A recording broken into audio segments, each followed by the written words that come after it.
हाँ, तो दोस्तों इस वीडियो के अंदर हम फोएनिक्स ओवरसीज के आईपीओ के बारे में बात करेंगे और जानेंगे कि इस आईपीओ के अंदर आपको अप्लाई करना चाहिए या नहीं। चलिए शुरू करते हैं। तो देखिए, सबसे पहले हम ये जानेंगे कि ये कंपनी क्या काम करती है। क्योंकि जो कंपनी है 2002 में ये कंपनी स्टार्ट हुई, यानी कि ऑलमोस्ट अगर हम देखेंगे तो 21 to 22 ईयर्स ये कंपनी को स्टार्ट हुए हो चुकी हैं। तो देखिए, ये जो कंपनी है ये कंपनी कमोडिटीज़ के नाम ये कंपनी ट्रेडिंग करती हुई नजर आती है। यानी कि ये कंपनी डिस्ट्रीब्यूटर्स वगैरह से बाय करते के फिर उनके बाद में आगे जिनको भी जरूरत होती है तो उनको यहाँ पे सेल करने का ये कंपनी में काम करती हुई नजर आती है। अगर हम देखेंगे कौन कौन से प्रोडक्ट के अंदर ये कंपनी में ट्रेडिंग करती हुई नजर आती है, तो देखिए कॉर्न हो गया, ऑयल केक्स, फिर उसके अलावा जो स्पाइसेस वगैरह होते हैं जिसके अंदर अगर हम देखेंगे रेड चिलीज, फिर कोरिएंडर पाउडर, फिर उसके अलावा कमीन सीड्स और जो फूड ग्रेन्स वगैरह होते हैं। तो ऐसे हर तरीके के जो एग्री प्रोडक्ट्स होते हैं वो ये कंपनी में उसके अंदर में ट्रेडिंग करती हुई नजर आती है। उसके अलावा अगर हम देखेंगे तो यहाँ पे ये कंपनी में बैग भी बनाती हुई नजर आती है, जिसमें मैन और वुमेन सबके लिए यहाँ पे ये कंपनी बैग्स हमें बनाती हुई नजर आती है। जो मेनली अगर हम देखेंगे तो जूट, कॉटन और कैनवास वगैरह से जो बैग्स वगैरह बनते हैं तो वो ये कंपनी में बनाती हुई नजर आती है। लेकिन ये कंपनी डायरेक्ट रिटेल के फॉर्म में प्रोडक्ट को सेल नहीं करती। यहाँ पे जो आगे जो कंपनीज वगैरह होती है जो आगे रिटेल को बेचने का काम करती है तो उनके लिए मेनली यहाँ पे कंपनी में प्रोडक्ट बनाती हुई नजर आती है। यहाँ पे कंपनी की कोई ब्रांड नहीं है। तो एक तरीके से अगर हम देखेंगे तो यहाँ पर भी ये कंपनी B2B वाला बिजनेस मॉडल जो होता है वो ये कंपनी में फॉलो करती हुई नजर आती है। अगर हम यहाँ पे कंपनी के बैग के अगर हम क्लाइंट्स की अगर हम बात करेंगे तो यूरोपियन कंट्रीज के क्लाइंट्स हमें यहाँ पे कंपनी के नजर आते हैं। यहाँ पर अगर हम देखेंगे तो फ्रांस, इटाली, जर्मनी, यूएई में ये कंपनी हमें एक्सपोर्ट करती हुई नजर आती है। अगर हम कंपनी के मैन्युफैक्चरिंग फैसिलिटी की अगर हम बात करेंगे तो जोधपुर, कोलकाता में हमें यहाँ पे कंपनी का मैन्युफैक्चरिंग फैसिलिटी नजर आता है। और उसके अलावा अगर हम देखेंगे तो जो यहाँ पे वुमेन्स के जो यहाँ पे पर्चेज वगैरह होते हैं या फिर और जो लड़कों के जो वॉलेट्स वगैरह होते हैं वो भी ये कंपनी में बनाती हुई नजर आती है। लेकिन अगर हम देखेंगे तो यहाँ पर जो मेनली अगर हम देखेंगे तो नेगेटिव पॉइंट ये है कि यहाँ पे जो B2B वाला बिजनेस मॉडल है वो यहाँ पे हमेशा कंपनी को ज़्यादा नहीं कमाने देगा। जितना यहाँ पे नॉर्मली 10 से 12% का जो ROE होता है उतना यहाँ पे ये मार्जिन यहाँ पे लगभग यहाँ पे जो बड़ी कंपनी है वो यहाँ पे कंपनी के लिए छोड़ेगी। तो कहीं ना कहीं ये एक नेगेटिव पॉइंट हमें यहाँ पे नजर आता है।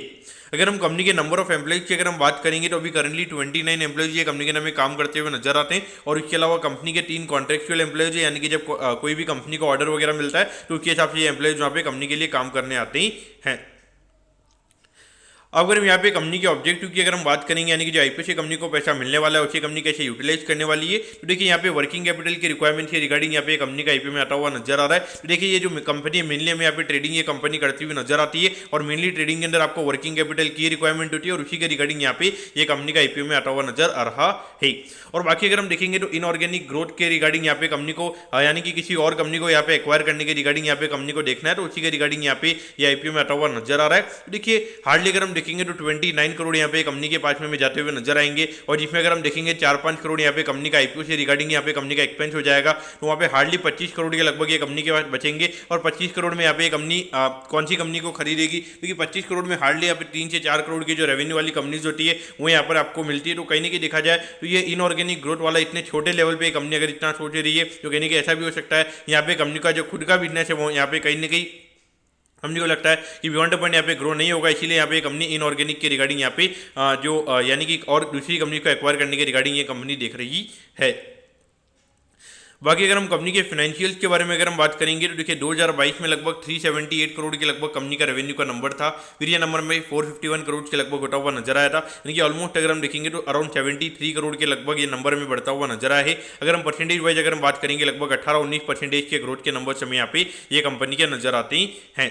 उसके बाद में अगर हम देखेंगे तो 549 करोड़ के लगभग का नंबर हमें यहाँ पे नजर आता है, यानी कि ऑलमोस्ट अगर हम देखेंगे तो 98 करोड़ का नंबर हमें ये नंबर यहाँ पे बढ़ता हुआ नजर आया है। अगर हम परसेंटेज वाइज अगर हम बात करेंगे तो 22% की ग्रोथ हमें यहाँ पे नजर आती है। तो कहीं ना कहीं देखा जाए तो कंपनी के ग्रोथ के नंबर्स यहाँ पे अच्छे हैं। लेकिन अगर हम प्रॉफिटेबिलिटी की बात करेंगे तो यहाँ पे अराउंड 3 करोड़ 91 लाख के लगभग कंपनी का प्रॉफिट का नंबर था और अभी ये नंबर 5 करोड़ 49 लाख के लगभग हमें यहाँ पे नजर आता है। लेकिन लगभग अगर हम देखेंगे हार्डली 1% के लगभग का नेट प्रॉफिट मार्जिन हमें यहाँ पे कंपनी का नजर आता है। और ये हमेशा ये जो नेट प्रॉफिट मार्जिन रहेगा कंपनी का वो लगभग 1 से 2% के लगभग ही रहेगा। वो ऐसा क्यों रहेगा, क्योंकि यहाँ पे जो मेनली ये कंपनी ट्रेडिंग करती है तो वहाँ पे ट्रेडिंग के अंदर बियॉन्ड पॉइंट यहाँ पे ये कंपनी मार्जिन नहीं कमा सकती। वहाँ पे हाईएस्ट टू हाईएस्ट लगभग 10 से 12% के लगभग यहाँ पे कंपनी के ग्रॉस मार्जिन होते हैं। और उसके बाद में जो एम्प्लॉइज वगैरह होते हैं उनके एम्प्लॉय की कॉस्ट वगैरह लगती है या फिर उसके अलावा जो ऑफिस की कॉस्ट वगैरह होती है उसके बाद में हार्डली 1 या 2% ही यहाँ पे कंपनी के पास में हमेशा बचेगा। तो यहाँ पे दिक्कत ये रहेगी कि अगर एकदम से कभी 10% से रेवेन्यू अगर ये कंपनी का कम हो जाएगा तो वहाँ पे कहने की जो प्रॉफिटेबिलिटी होगी वो सीधा में 20-25% से यहाँ पे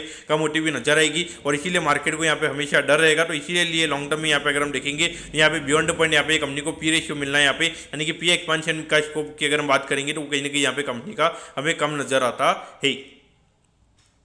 अब अगर हम यहाँ पे आईपीओ की डिटेल्स के बारे में अगर हम बात करेंगे तो देखिए 19 तारीख को ये आईपीओ में स्टार्ट होता हुआ नजर आएगा और 23 तारीख को ये आईपीओ में क्लोज होता हुआ नजर आएगा।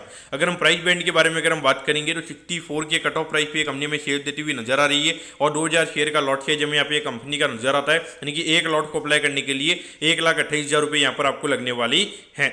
अगर हम इश्यू साइज की अगर हम बात करेंगे लगभग 36 करोड़ 3 लाख के लगभग का आईपीओ का इश्यू साइज हमें यहाँ पे नजर आता है। इसमें से अगर हम देखेंगे अराउंड 29 करोड़ हमें यहाँ पे कंपनी के पास में जाता हुआ नजर आएगा और बाकी के 6 करोड़ की अगर हम बात करेंगे तो ये पैसा कंपनी के प्रमोटर्स के पास में हमें जाता हुआ नजर आएगा। तो देखिए हार्डली अगर हम देखेंगे तो 123 करोड़ के मार्केट कैप पे कंपनी का आईपीओ में आता हुआ नजर आ रहा है और वहीं पे लगभग 6 करोड़ के लगभग के शेयर यहाँ पे कंपनी के प्रमोटर्स बेच रहे हैं। और जिसमें भी अगर आप देखोगे तो कंपनी ये बोल रही है कि हमको आने वाले टाइम पे यहाँ पे और कंपनी को एक्वायर करने के लिए यहाँ पे कंपनी फंड रेज कर रही है। तो कहीं ना कहीं देखा जाए तो ये दोनों सिनेरियोज में अगर हम देखेंगे तो कंपनी के पॉइंट ऑफ व्यू से कुछ ऐसा हमको यहाँ पे लग रहा है कि कंपनी के प्रमोटर ऐसा सोच रहे हैं कि यहाँ से बियॉन्ड पॉइंट ग्रो करना कंपनी के लिए दिक्कत हो रही है और इसीलिए इसका बेनिफिट यहाँ पे कंपनी के प्रमोटर्स हमें लेते हुए नजर आ रही हैं। अगर हम लिस्टिंग की अगर हम बात करेंगे तो एनएससी के एसएम प्लेटफॉर्म पर ये कंपनी हमें लिस्ट होती हुई नजर आएगी। अब अगर हम टाइम टेबल के बारे में अगर हम बात करेंगे तो देखिए 24 तारीख को आपको पता चल जाएगा कि आपको अलॉटमेंट मिला ही, यानी कि अलॉटमेंट नहीं मिलता है तो 25 तारीख को रिफंड मिल जाएगा। 25 तारीख को आपके डीमेट अकाउंट में शेयर आ जाएंगे अगर आपको अलॉटमेंट मिलता ही और 26 तारीख को ये कंपनी में लिस्ट होती हुई नजर आएगी।